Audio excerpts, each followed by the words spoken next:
All right, page 30. This is some of the graphing stuff. And the question says, sketch graphs of theta versus time, omega versus time, and acceleration versus time, alpha versus time. For a record player that's initially off, and it takes 3 seconds to speed up to 33 RPM, and then it runs at 33 RPM for 3 seconds, and then it's finally turned up to it's finally turned up and takes 3 seconds to speed up to 45 RPM. That was a lot. You can just check your packet, page 30, for the whole problem. And let's start. So, out of all the graphs to start with, I would, in this case, just start with omega versus time. Because we know, straight up, like, what omega is for how long, right? We're told that it's initially off, and then it speeds up to 33 RPM. So we can just draw that in. And then says that it stays at 33 RPM for, the full time, 3 seconds right there, right? 3 seconds, 6 seconds, and then it speeds up to 45 RPM at the 9-second mark right there.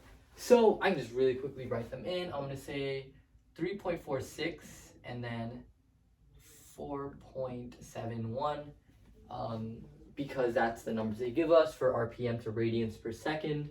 I want to do it in radians per second. You'll see why. So now that we have this basic graph of, hopefully this makes sense. If you can get this fine perfectly, you're in good shape. But if you're also struggling with this graph and like not understanding, right, like why it is the way it is, definitely get some practice with this, because once you have this graph, everything builds off from there. And we'll talk about that. So from here, I mean, it's kind of up to opinion, like what you want to do, like, theta versus time and alpha versus time. We'll do theta versus time because I think this one is a bit trickier. And so our initial theta, right, it can be kind of anywhere. I'm going to put it here because I know that the entire time it's like speeding up, stays still, and then speeds up, keeps the speed, and then speeds up even more. So I know that at the end, I'm probably going to be all the way up here, right? It's going to angularly displace a lot in this direction. So it doesn't make sense to put it here. It makes more sense to put it here. Once again, that's up, it's your call. In the 3-second mark, it initially starts at rest and then speeds up. So I'm going to say that the graph looks like this. Now the reason I'm doing this is because if this, you got to think about what this slope means, right? And the slope is the velocity. It's your angular velocity. So if initially the slope is nothing, and then it gets bigger and bigger and bigger into that, drop my marker, into the faster speed. So that's why I drew it like that, right? Then for the next 3 seconds, it's going to maintain, and I'll probably even do something like this. I won't make it as steep. I'll do something like that. It's going to maintain that speed for the next 3 seconds. Remember, slope is the velocity. So I need to make sure that slope is constant the entire time through. And I would also, bonus points to keeping the slope here the same, right? It's got to stay the same. And then to end things off, I would need this, right? It starts speeding up again, but it maintains the initial speed. So I'm going to keep that initial slope and then start speeding up even more, right? It's kind of hard to kind of draw that. But as you can see, it keeps that speed and then starts speeding up even more. So there you go. That's what your graph should look like. And we'll maybe end it off like right here. I'll just say that's where it kind of ends. In fact, I can even draw it a bit more curved for y'all. So I can draw it maybe more like that. I don't know. Whatever you want. So, pretty straightforward. Not straightforward at all. But the angular acceleration versus time is definitely, hopefully, a lot more simple, because we're just graphing the slope, right? So if you're going from 0 to 3 in you're going from 0 to 3.4 in 3 seconds, you have acceleration, right? it's shown by the slope. So I'm going to draw in a positive slope, a positive acceleration. Which makes sense. It starts from rest and starts speeding up. There's no slope because it's keeping its speed. It's not accelerating. It's also keeping its direction. So I'll draw in no slope. Now, there's going to be positive slope here because it's speeding up, but it's not going to be as much. And like, let's think about it for a second. This is a 3-second interval, just like this, but here it goes from 0 to 3.46. That's like literally a 3.46 jump in 3 seconds. The same amount of time, it's not changing its velocity. It's just going from 3.46 to 4.71.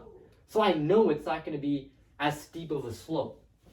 So I can draw in a less, there's still going to be acceleration. It's still going to be a constant acceleration because the slopes are all constant. But it's not going to be it's not going to be the same slope as here.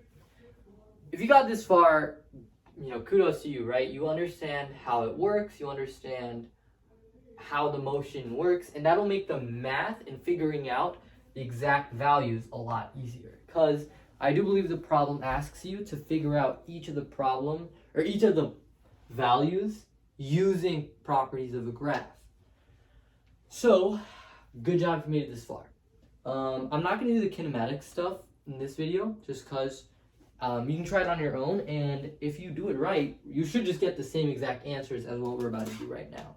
Definitely something good to try on your own, if you want to get a feel for how the kinematic equations work. For right now, we'll start off. We want to find out, I guess what's easiest to start off with is, so at this point and right here, what is that displacement? Well, if I take this area, what you will find is that the area under the curve is going to be the angular displacement, right, for velocity versus time. So if I find the area of an under the curve, which is 3.46 times 0.5 times the base, which is 3 seconds. So I just did base times height right there, or 1/2 base times height to find the area. You should get 5.19, right? Now, for the next interval, we're finding this whole area. You got to find this whole area. What you can also do is you can find the area of just this rectangle. It's a lot easier.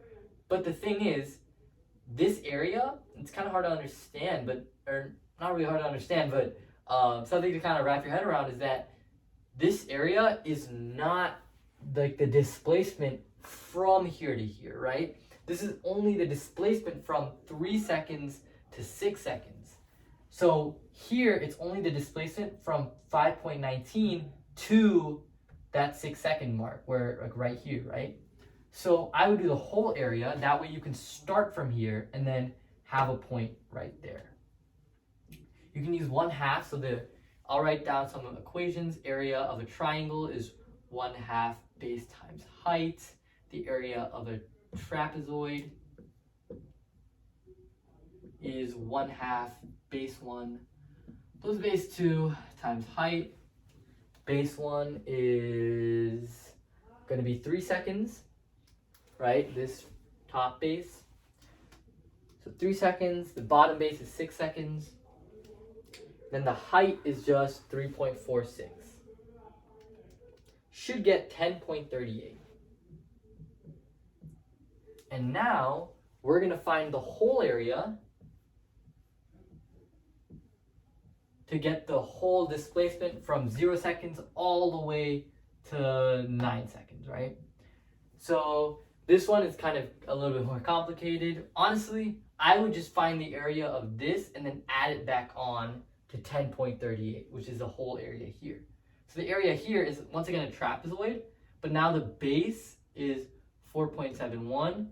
This base is 3.46. And the height, right, because it's like a sideways trapezoid, is 3 seconds. So you'd use the same equation right here, 0.5 times 3.46 plus 4.71 times 3. And then we've got 12.225. You got to add that back on to 10.38 you should get not 22.365. So I messed up somewhere. Let me just check. Yeah, I don't think that was it. Think about it. Let me think about it. So we had 10.38, which was right. No, 10.38 was not right. I had to add that back on. I think. I'm just gonna check my work. Oh yeah, 10.33 was not wrong because I did my calculator stuff right. If you see right here, I was doing I don't know if I can see it, but I was doing like 0.5 times 3 plus 3 should be 3 plus 6. Sorry about that. If you change it, should be 15.57.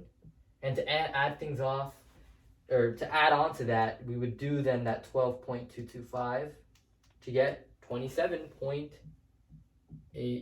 So there you go.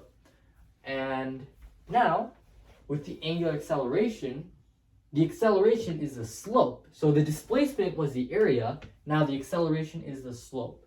And the way we're going to do that, literally just finding the slope, right? It goes from the change in y for 3 seconds is 3.46. The change in x is 3 seconds. So change in y over change in x, right? 3.46 divided by 3 seconds, you get 1.153 repeating. This slope is 0. We know that because there's no slope. And then from 6 seconds, well, this is it's 4.71 minus 3.46. That's our change in y, which is 1.24. Divided by 3, you should get 0.4133. So this is 0.413 repeating. There you go. That's how you do graphs. Hopefully that all made sense. If you were like, I don't know why you did what you did, right? You don't understand why area under the curve is this. Definitely try to understand some of the kinematic stuff we did in the past. It's really just all that. Literally, the only difference is that we're doing a new type of motion. Other than that, the same skills apply. So yeah, that's everything. Let me know if you have questions or if I did anything wrong. Goodbye.